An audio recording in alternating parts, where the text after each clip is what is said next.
नमस्कार, मैं सुनीता कथा मंथन में आप सबका स्वागत करती हूँ। कथा मंथन में आज सुनिए कहानी विकट संकट। लेखक हैं फणीश्वर नाथ रेणु।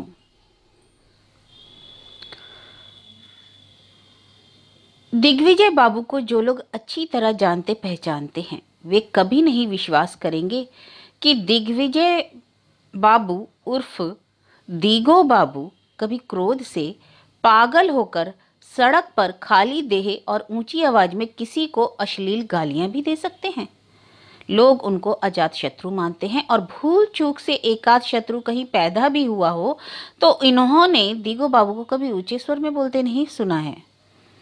अपनी क्रोधहीनता के कारण ही उनके जीवन के हर क्षेत्र में सफलता प्राप्त की है, किंतु लोगों ने देखा और पहचाना कि अपने अति पुरातन भृत्य को बीच सड़क पर बेत से पीटने और गालियां देने वाला सचमुच दीगो बाबू ही है। उनके इस अभूतपूर्व कोप का कारण पूछने वाले भी दीगो बाबू के मुंह से होने वाले प्रथम वर्षा में भीग गए।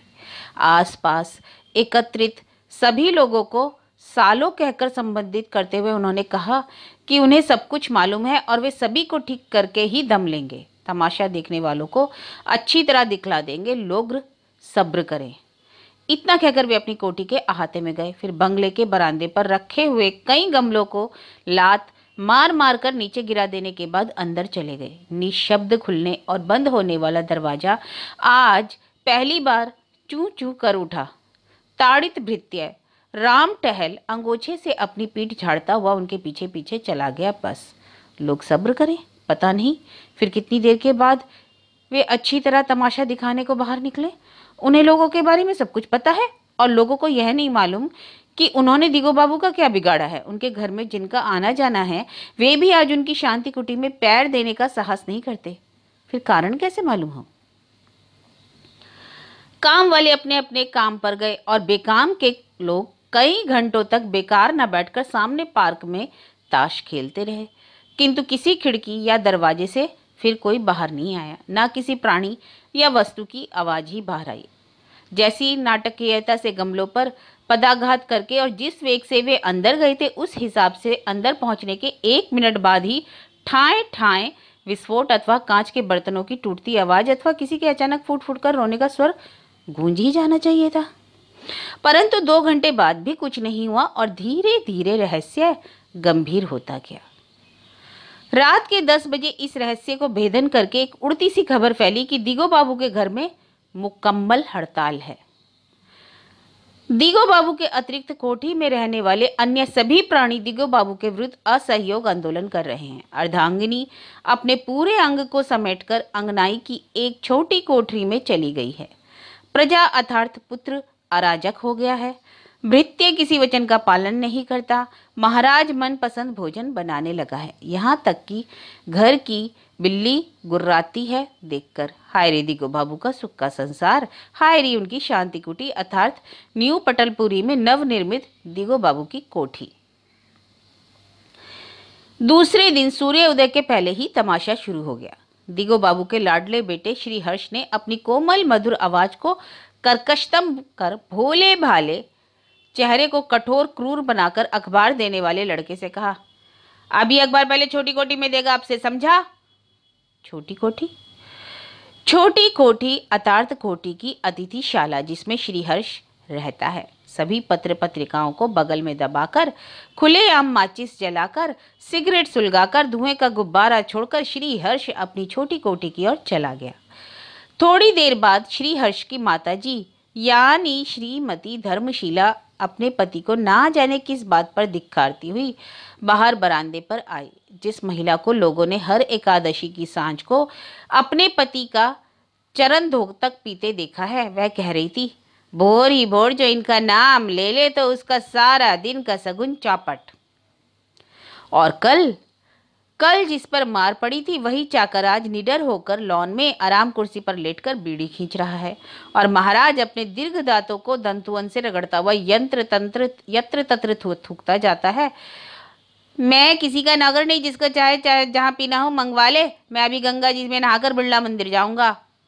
आश्चर्य है, लगता है दिगो बाबू को जीवन में सिर्फ कल ही पहली और अंतिम बार क्रोध हुआ। आज वे पुनः धीर, गंभीर और सौम्य शांत हैं। सब कुछ देख सुनकर भी। कंधे पर धोती तौलिया डालकर बाहर वाले खुले नल पर जाते देखकर किसी को विश्वास ही नहीं हुआ कि दिगो बाबू बाहर ही नहाएंगे जहां नौकरानी बर्तन मांजती है। दिगो बाबू ने सड़क पर हाँक लगाने वाले पूरी भाजे वाले को पुकारा। राह चलते पतौरे, पकौड़े, कचालू छोले खाने वाले लड़कों को सुबह शाम निःशुल्क स्वास्थ्यपूर्ण सीख देने वाले दिगो बाबू को इस तरह बासी पूरी भाजी खाते देखकर एक सहृदय पड़ोसी का हृदय हिल ही गया और उसने अरे रे रे रे यह क्या कहकर सहानुभूति विगलित स्वर में कुछ कहने की चेष्टा की, किंतु दिगो बाबू ने एक अंग्रेजी वाक्य का ठेठ भारतीय अनुवाद करके कपट नम्र उत्तर दिया, जनाब आप अपने चरखे में जाकर तेल डालें। दोपहर को उनके पूर्वी पड़ोसी एक अर्थपूर्ण बात अर्थात रुपए पैसे से संबंधित बात सुनाने गए। श्री हर्ष बाबू ने रोड नंबर 5 के फ्लैट के किराएदारों को आज नोटिस दिया है कि मकान का किराया श्री हर्ष बाबू के हाथ में ही दे। दिगो बाबू ने बीच में ही उन्हें काट दिया। हाँ, प्लॉट और फ्लैट श्री हर्ष के नाम है, इसलिए मकान का किराया उसी को मिलना चाहिए। श्री हर्ष ने किराएदारों को ही नहीं दिगो बाबू को भी नोटिस दिया है। जीवन बीमा के पैसे का नॉमिनी वह नहीं रहना चाहता, उसे पैसे नहीं चाहिए, वह किसी का आश्रित नहीं है। श्रीमती धर्मशीला ने भी कुछ ऐसा ही कहा, जिसका आशय यही होता है कि वह भी दिगो बाबू के आश्रय को श्राप समझती है। दिग्विजय बाबू एकदम चुप रहे। उनकी लंबी और गंभीर चुप्पी से माँ, बेटा, नौकर चाकर सभी उत्तेजित हो गए। इनको क्या हुआ है, चुप रहे या बोले? मौज में ही रहेंगे, संकट तो हम लोगों के सिर पर है। आप भला तो जग भला, इनके सुख चैन में कोई कमी ना हो, कभी कोई मरे इनकी बला से। दिग्विजय बाबू ने अपनी उंगली में दांत काट कर देखा। नहीं तो यह सपना तो नहीं देख रहे। आखिर बात तरह तरह की बातें लेकर उड़ी, सारे शहर में, हर नगर और पुरी में फैलती गई। तब दिग्विजय बाबू ने के हर वर्ग और समाज के मित्रों का आगमन शुरू हुआ। शांति कुटी में प्रवेश करने वाले की दृष्टि दूर से ही राम टहल के गंदे चिकट लंगोट पर पड़ती, जिसे उसने बतौर बगावत के झंडे के दिगो बाबू की खिड़की पर पसार दिया है। दिगो बाबू के एक वकील मित्र ने जिरह करके मामले के मूल सूत्र को पकड़ने की चेष्टा की। नौकर को पीटने के बाद ही पत्नी और पुत्र ने भी विद्रोह किया या पहले? और नौकर यानी राम टहल तो बहुत पुराना चाकर है। दिगो बाबू जब कॉलेज में पढ़ने आए थे, राम टहल को साथ ले आए थे। दिगो बाबू की पढ़ाई खत्म हुई, नौकरी शुरू हुई, खत्म हुई, राम टहल सदा साथ रहा। शादी और गौने में भी वह दिगो बाबू से सटकर खड़ा था। दिगो बाबू के दूसरे मित्र खुफिया विभाग में काम करते हैं और उनका वह विश्वास है कि संसार में जितने भी अपराध या अघटन होते हैं, उनके पीछे कहीं ना कहीं किसी स्त्री का कोमल हाथ जरूर होता है। इस मामले में भी औरत तो सीधे सामने ही है, लेकिन इसके अलावा तो कोई और औरत है भी कहीं नहीं। श्रीमती धर्मशीला से बहुत देर तक बेमतलब की बातें करके वे अपने मतलब की बात नहीं निकाल सके। किसी औरत या लड़की का पता भी नहीं चला। पति के इस विराग और असहयोग का कारण पूछने पर श्रीमती धर्मशीला राम टहल की ओर देखकर चुप हो जाती। तब दिग्विजय बाबू के खुफिया विभागीय मित्र ने दूसरे सिरे से शुरू किया, कहीं श्रीमती धर्मशीला ही तो वह औरत नहीं? अतः उन्होंने राम टहल की देह में नुकीले सवाल गड़ाकर चाहना शुरू किया। एक बार इसी तरह कटहल में लोहे की कमानी गड़ाकर चोरी का सोना बरामद किया था, लेकिन राम टहल शुरू से अंत तक हर सवाल का एक ही जवाब देता रहा, मालकिन असल सती नारी है। उन्होंने तब उन गमलों की परीक्षा की जिन्हें दिगो बाबू ने लात मारकर गिराया था, पर हाथ कुछ न लगा। तीसरे दिन किसी अज्ञात हित चिंतक ने दिगो बाबू के बड़े बेटे को तार लगा दिया। बाप ला बेजान है, जल्दी आइए।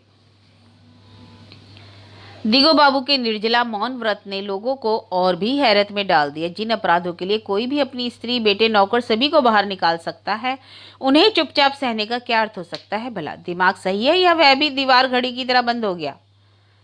दुर्गापुर से दिगो बाबू का बड़ा बेटा श्री पार्थ अपनी श्रीमती स्त्री भवानी के साथ दौड़ा आया। उनकी अगुवाई करने के लिए श्रीमती धर्मशाला और श्रीहर्ष एक ही साथ दौड़े। श्रीहर्ष ने कहा, भैया डोंट। बाबूजी कैसे हैं? अरे उनको क्या है बेटा, संकट तो हमारे लोगों के सर पर है, वे तो मौज में हैं और मौज में रहेंगे। श्री पार्थ तथा उनकी पत्नी को स्टेशन पर ही मालूम हो गया था कि बाबूजी लबेजान नहीं, सनक गए हैं। सनक गए हैं माने पागल। सुनते ही श्रीमती भवानी की देह में कपकपी, कलेजे में धड़कन, गले में घिंगी और सिर में चक्कर, सब एक साथ हो गया। श्री पार्थ ने समझा बुझाकर अपनी पत्नी के दिल को मजबूत किया। पागल हो गए हैं तो क्या है, तो हमारे बाप ही ना। किंतु परिवार के सभी प्राणियों को कोठी के फाटक की ओर झपटते देखकर भवानी देवी फिर भय से पीली पड़ गई। श्री हर्ष का रह रहकर भैया डांट, श्रीमती धर्मशिला की आतंकपूर्ण आंखें, खिड़की पर प्रसारित राम टहल का गंदा चिकट लंगोट, फिसफिसाहट और इशारों में बातें देख सुनकर श्री पार्थ की अवस्था भी शोचनीय हो गई। वे सभी दल बांधकर दबे पांव चुपचाप बरामदे में आए। श्रीमती भवानी सबसे पीछे थी। राम टहल दिगो बाबू के कमरे का दरवाजा खोलकर इस तरह खड़ा हुआ मानो पिंजरे में बंद किसी हिंस्र प्राणी की झांकी दिखला रहा हो। दिगो बाबू ने गीता रहस्य में गड़ी हुई आंखों को ऊपर उठाने की चेष्टा नहीं की। श्री पार्थ ने दूर से ही मूक प्रणाम किया। श्रीमती भवानी साहस बटोरकर आगे बढ़ रही थी कि राम टहल ने दरवाजा बंद कर दिया। सभी ने एक साथ लंबी सांस ली। श्रीमती धर्मशिला बोली, बेटा तुम तो इनके आश्रित नहीं, तुम लोगों को क्या डर, संकट तो हमारे सिर है। तब तक रसोई घर में महाराज ने हनुमान चालीसा का सस्वर दैनिक पाठ शुरू कर दिया। संकट मोचन नाम तिहारो। 5 मिनट में ही हर व्यक्ति के मुंह में 25 बार संकट सुनकर श्री पार्थ के मन में कांटा सा गड़ने लगा। संकट, कंटक, संकट। उसने पूछा, संकट क्या है? राम टहल ने कुछ कहना चाहा तो श्रीहर्ष ने उसे चुप करा दिया। श्रीहर्ष संकटकालीन समस्याओं का पूर्ण प्रकाश डालने को उत्सुक हुआ, किंतु श्री पार्थ ने उसको अंग्रेजी में समझा दिया कि वह सभी से अलग अलग बातें करना चाहता है, अतः माँ को छोड़कर बाकी सभी इस कमरे से बाहर निकल जाएं, जिनको पुकारा जाए वही आए, कोई किसी को कुछ सिखाए पढ़ाए नहीं। श्रीमती भवानी उधर से तनिक खुश, ज्यादा परेशान होकर आई और अपने स्वामी से पूछने लगी, बाबूजी मुझे बुला रहे हैं? हाँ हाँ, बहुत ही प्यार से बुला रहे हैं। मैं खिड़की से बाहर जाकर देखने गई तो पुकारा, बेटी। श्री पार्थ ने अपनी माता की ओर देखा। श्रीमती धर्मशिला चुपचाप अपना बयान देने लगी और श्रीमती भवानी क्या करे नहीं करे का सवाल अपने मुखड़े पर जड़कर वहीं खड़ी रही। श्रीमती धर्मशिला, श्रीहर्ष, राम टहल और महाराज से अलग अलग साक्षात्कार संपन्न करके श्री पार्थ ने संकट का सूत्र पकड़ा और तब उसको अचानक ज्ञात हुआ कि उसके पिता दिग्विजय बाबू सचमुच अभूतपूर्व पुरुष हैं। लगातार 3-4 दिन तक ऐसे विकट संकट में रहकर भी जिनका दिमाग सही सलामत है, वह निश्चय ही देवता है।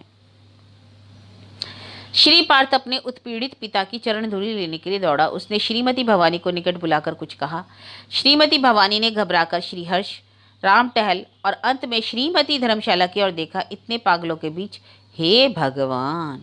श्रीमती भवानी अपने पति के पास भागकर चली गई। संकट की मूल कहानी इस तरह शुरू हुई।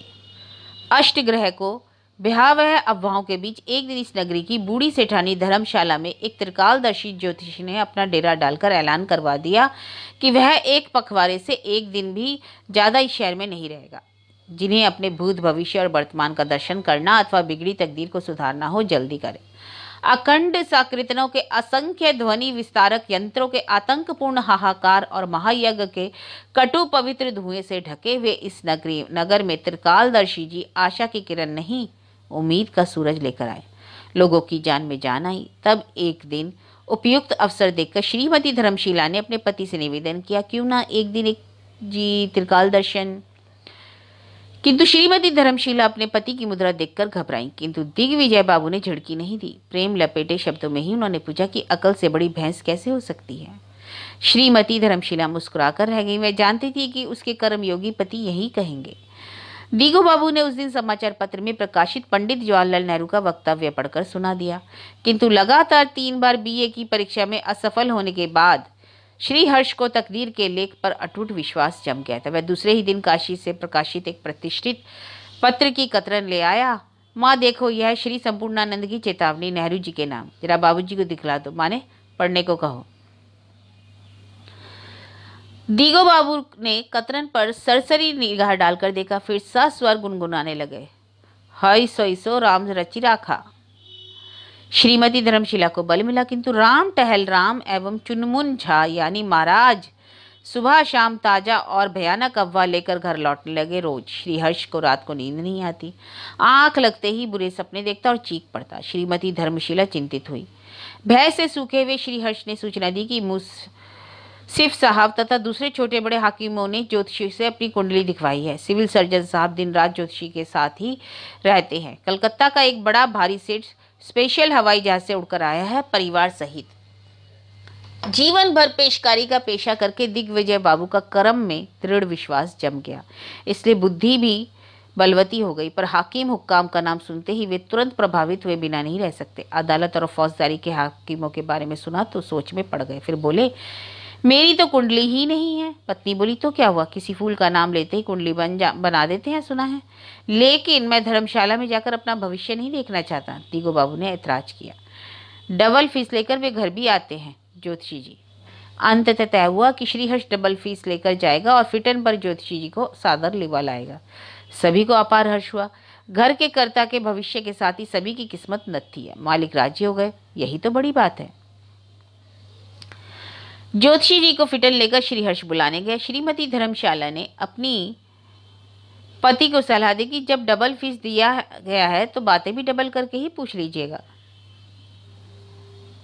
डबल करके माने? मतलब अपने अलावा के और लोगों के बारे में खुलासा पूछ लीजिएगा। ज्योतिषी जी आए। जटा दाढ़ी और त्रिपुंड भभूत वाले ज्योतिषियों को लोगों ने देखा है। सूट बूट वाले इस ज्योतिषी को देखते ही लोगों को अपने आप अपने भविष्य की हल्की झलक मिल गई। मानो यह आदमी जरूर जादू जानता है। डॉक्टरों की तरह एक हाथ में बैग और कंट्रक्टर की तरह दूसरे हाथ में एक बड़ा पोर्टफोलियो बैग लटकाकर फिटेन से ज्योतिषी जी उतरे। दिगो बाबू को देखते ही उन्होंने अपनी पहली ही वाणी में विस्मित और अप्रतिभ कर दिया। बोले, मैं विशुद्ध वैज्ञानिक ढंग से गणना करता हूँ, इसलिए मैग्नीफाइंग ग्लास के अलावा स्टेथोस्कोप, ब्लड प्रेशर ऑपरेटर्स और थर्मामीटर भी रखता हूँ। जियोमेट्रिक कोष्टक, अंकन और अंशादि से सही माप के लिए इंस्ट्रूमेंट बॉक्स, विभिन्न राज्य एवं जिलों के नक्शे रखना आवश्यक हो जाता है। दिगो बाबू की शांति कुटी के निवासियों के मन ही मन जय जयकार किया, किंतु तब तक दिगो बाबू ने एक नई शर्त लगा दी। वे एकदम एकांत में अपने भविष्य की गणना करवाएंगे। दिगो बाबू के कमरे का दरवाजा बंद हुआ। सभी ने एक साथ अपने अपने ललाटों पर एक अद्भुत गुदगुदी का अनुभव किया। सभी की हथेली एक साथ कपाल पर पहुंची। जय भगवान। पूरे 3 घंटे बाद ज्योतिषी जी हंसते हुए कमरे से बाहर निकले। दिगो बाबू के उत्फुल्ल मुखमंडल में सभी को अपना अपना भविष्य उज्जवल दिखाई पड़ा। अतः श्री हर्ष दुने उत्साह से ज्योतिषी जी के साथ फिटन पर जा बैठा। सबसे पहले धर्मशिला ने पूछा, भगवान की दया से सब कुछ सही बताया होगा, है या नहीं? अरे मारो गोली ठग है सब, क्यों, कुछ ऐसी वैसी बातें है क्या? अरे हाकेगा क्या, नक्शा और थर्मामीटर से भविष्य देखने वाला इतना चतुर तो होगा ही कि न्यू पटेलपुरी में इतनी बड़ी कोठी बनाने वाला पेंशन याफ्ता आदमी जिसका बड़ा बेटा हाकिम हो और छोटा सा सुंदर और बेवकूफ जिसकी पत्नी का नाम धर्मशिला। श्रीमती धर्मशिला अपने प्रौढ़ पति की इस बचकानी मुद्रा को देखकर बहुत दिनों बाद पुलकित हुई। सचमुच त्रिकालदर्शी है ना। श्री हर्ष ने लौटकर अपनी माता से अपने पिता के भविष्य में पूछा। अरे वे तो कहते हैं कि मुफ्त में 35 रुपए। मुफ्त में? कुछ बतलाया नहीं। कहते हैं ठग है सब। तुम एक बार मौका देकर फिर पूछोगी, क्योंकि ज्योतिषी जी की बात से तो ऐसा लगा कि कहीं कुछ गड़बड़ है भविष्य में। गड़बड़ है? श्रीमती धर्मशिला के निर्मल चेहरे पर आतंक की छाया फैल गई। क्या कहा उन्होंने? माँ 5 रुपए घूस या प्रणामी जो भी कहो, लेकर भी कुछ खुलासा नहीं बतलाया। बोले कि मनुष्य का भविष्य अंधकार और प्रकाश से मिलकर बनता है, सो अंधकार और प्रकाश के कुप्रभाव से बचने का उपाय भी है। श्रीमती धर्मशिला और श्रीहर्ष ने ज्योतिषी जी की इस पंचकुटिया वचन पर को समझकर एक ही निष्कर्ष निकाला, निश्चय ही कहीं कुछ गड़बड़ी है। भविष्य में जिसको सुधारने का उपाय भी उन्होंने बतलाया होगा और संभवतः वह उपाय महंगा, इसलिए ग्रहकर्ता की ऐसी प्रतिक्रिया। माता और पुत्र के समान रूप से भयभीत और उदास देखकर राम टहल ने भी मुंह लटका लिया। उसने बारी बारी से माता और पुत्र की ओर आंख में एक ही सवाल डालकर देखा, फिर धीमे स्वर में पूछा, अच्छा छोटे भैया, आश्रित का क्या मतलब होता है? आश्रित, आश्रित यानी या आशा रहित। राम टहल ने सही शब्द को जीभ पर चढ़ाने की यथासाध्य चेष्टा करके कहा, आश्रित। राम टहल ने इधर उधर देखकर कहा कि वह ज्योतिषी जी को चाय और पान के लिए कमरे में गया था तो ज्योतिषी मालिक से कह रहे थे कि उनको अष्टग्रह का कोई डर नहीं, सुख चैन ही मिलेगा, लेकिन संकट है आश्रित लोगों के सर। ओ आश्रित। श्रीहर्ष ने विशाल शब्दकोश निकालकर धूल झाड़े हुए शब्दार्थ ढूंढना शुरू किया। श्रीमती धर्मशिला इष्ट नाम का जाप करने लगी और राम टहल की आंखें गोल गोल होती गईं। 5 मिनट के अथक तथा निशब्द परिश्रम के बाद श्रीहर्ष को सफलता मिली। हाँ, आश्रित आश्रित संकट ब्रैकेट में किसी के सहारे फिर सहसा टिका हुआ, वह जो भरण पोषण के लिए किसी पर अवलंबित हो, स्त्री बच्चे नौकर चाकर मन और ज्ञानेंद्रिय।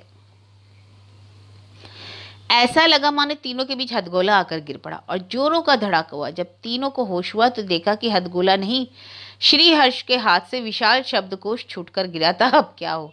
आश्रित का अर्थ स्त्री बच्चे नौकर, इस लपट से ना राम टहल बचकर निकल सकता है और ना महाराज।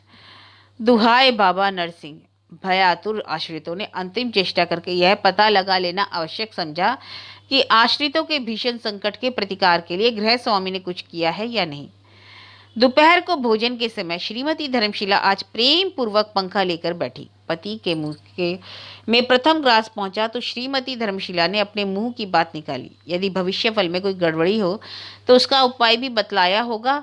इसके अलावा आपने आप दिगो बाबू तिलमिला उठे। महाराज ने आज यह किस चीज की सब्जी है? यह तो जहर है। इतनी मिर्च? दिन रात भविष्य फल जानने के लिए पागल रहती हो, मगर एक बार रसोई घर में झांक कर नहीं देखती कि आज क्या है? ओफो, मार डाला। दिगो बाबू ने भोजन नहीं किया, ना ही क्रोध। चुपचाप सिसकारी लेते हुए कुल्ली आचमन करने लगे। चाय के समय भी चेष्टा करने की चेष्टा विफल हुई। हालांकि चाय में मिर्च या नमक नहीं, चीनी पड़ी थी। श्रीहर्ष ने रात्रि के भोजन के पहले इस संकट से उबरने के लिए एक साइंटिफिक उपाय ढूंढ ही निकाला। और कोई चारा नहीं। शांति कुटी के आश्रितों के समक्ष अपनी गुप्त योजना रखते हुए उसने खास तौर पर से अपनी माँ को समझाया, यह तय है कि बाबूजी हम लोगों को संकट से उबारने के लिए कुछ नहीं करेंगे। हम उन्हें स्वार्थी नहीं कहते, किंतु वे निर्दय अवश्य हैं। उपाय क्या करना होगा यह भी नहीं बतलाते। ऐसी अवस्था में अपनी बुद्धि से निकले हुए उपाय के द्वारा ही प्रतिकार कर सकते हैं हम। बाबूजी हर हालत में सुख चैन से ही रहेंगे, उन पर कोई खतरा नहीं। संकट उनके आश्रितों के सिर पर है, हम हर हालत में उनके आश्रित ही रहेंगे, रहना पड़ेगा हमें, हमारी मजबूरी है। ऐसी अवस्था में सांप भी मरे लाठी भी ना टूटे जैसा कोई वैज्ञानिक तरीका अख्तियार करना होगा। यदि सभी सहमत हो, सर्वसम्मति से सत्रस्त आश्रितों ने तय किया कि वे आत्मरक्षार्थ गृह स्वामी का अहिंसक विद्रोह करेंगे, अर्थात बचाव के लिए विरोध। वे आश्रित रहते हुए भी आश्रित न रहने का भाव दिखलाएंगे। चूंकि गृह स्वामी हर हालत में चैन से ही रहेंगे तो उनका तो कुछ बिगड़ेगा नहीं। इसके बाद श्री हर्ष ने विस्तार पूर्वक अपने लाइफ ऑफ एक्शन का डायरेक्ट एक्शन बतलाया। तय हुआ कि कल सुबह पहले राम टहल को ही बगावत का झंडा फहराना होगा, क्योंकि वही पहला आश्रित है जिसका नाम लेकर गृह स्वामी सुबह में पहले पुकारते हैं। श्रीमती धर्मशिला की शंकाओं का समाधान और निवारण करते हुए श्री हर्ष ने कहा, चाय उन्हें जरूर मिलेगी, लेकिन देर से। उन्हें कष्ट देने के लिए नहीं, अपने को कष्ट मुक्त करने के लिए हम विरोध करेंगे। विरोध शुरू करने से पहले सभी अपने अपने कलेजों को टटोल ले। राम टहल को कलेजा नहीं टटोलना पड़ा। सुबह की पहली पुकार पर उसके मुंह से पहला जवाब निकल ही रहा था कि उसने कसकर दांतों का ब्रेक लगा लिया जीप पर। 25 साल की आदत। 3 बार पुकारने पर भी राम टहल ने कोई जवाब नहीं दिया। दिगो बाबू को तनिक आश्चर्य हुआ। उन्होंने करवट लेकर देखा, राम टहल सामने बरामदे पर लेटा हुआ है अपनी जगह पर। इस बार उन्होंने गला खोलकर पुकारा, राम टहल की भोरी भोर। राम टहल काहे चिल्ला रहे हैं? बोलिए ना, क्या कहना है? दिगो बाबू को विश्वास हो गया कि खुद नींद में, इसलिए चुप हो गए। लेकिन राम टहल चुप नहीं रहा। उसने कहा, चाय के लिए महाराज को पुकारिए, पूछते हैं। दिगो बाबू स्वप्न लोक में थे या शांति कुटी से कमरे में उतरे। उधर राम टहल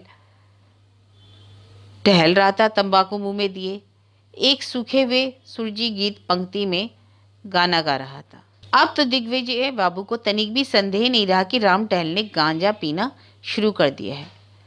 दुख, क्रोध, ग्लानि से सम्मिलित अकस्मात उन्होंने लाठी उठाई और राम टहल पर झपटे। राम टहल ये भागा गुड़ाया, किंतु सड़क पार नहीं कर सका। दिगो बाबू उसके पीछे पीछे गए और उसे पीटना शुरू किया, गालियां देना शुरू किया। जब लोग आ गए तो उन्हें समझने में जरा सी ये देर नहीं लगी कि राम टहल को पड़ोसियों ने बहकाया है। इसलिए वे धमकी के साथ पड़ोसियों को भी धमकियां देने लगे कि वे सब समझ लेंगे। किंतु दिगो बाबू की शांति कुटीर में ही तो विद्रोह आरंभ हो गया था। सभी इस दुर्व्यवहार से दुखी होने को बाध्य हैं, अतः सभी आपकी घोर निंदा करते हैं, उनके बड़े बेटे ने कहा। दिगो बाबू आगे पढ़ नहीं सके, क्योंकि जब तक छोटी कोठी में एक पुराने किंतु काफी गर्म गीत को रिकॉर्ड बजने लगा था। हो पापी जुबना को देखो बाहर हो पापी।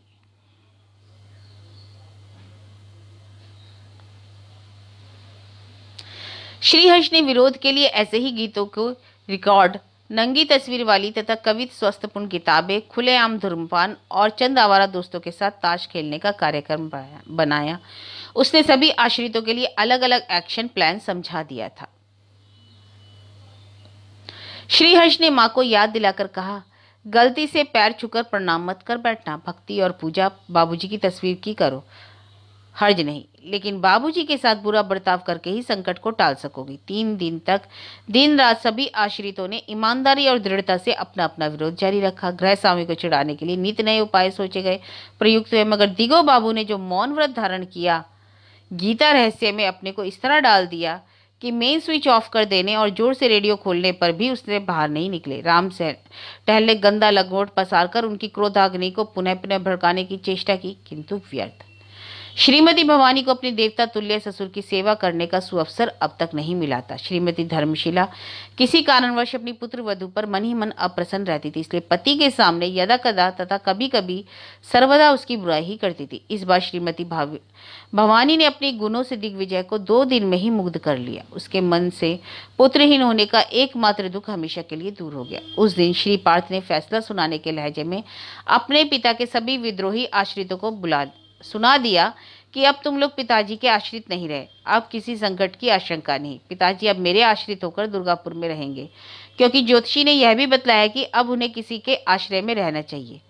श्री पार्थ ने अपनी माता को सोशल वर्क करने, श्रीहर्ष को घरेलू नौकरों की यूनियन बनाने, राम टहल को मूंगफली बेचने तथा महाराज को गंगा जी के घाट पर भिक्षाटन करने की उचित लाभदायक सलाह देकर श्रीमती भवानी को दुर्गापुर लौटने की तैयारी तुरंत करने का आदेश दिया।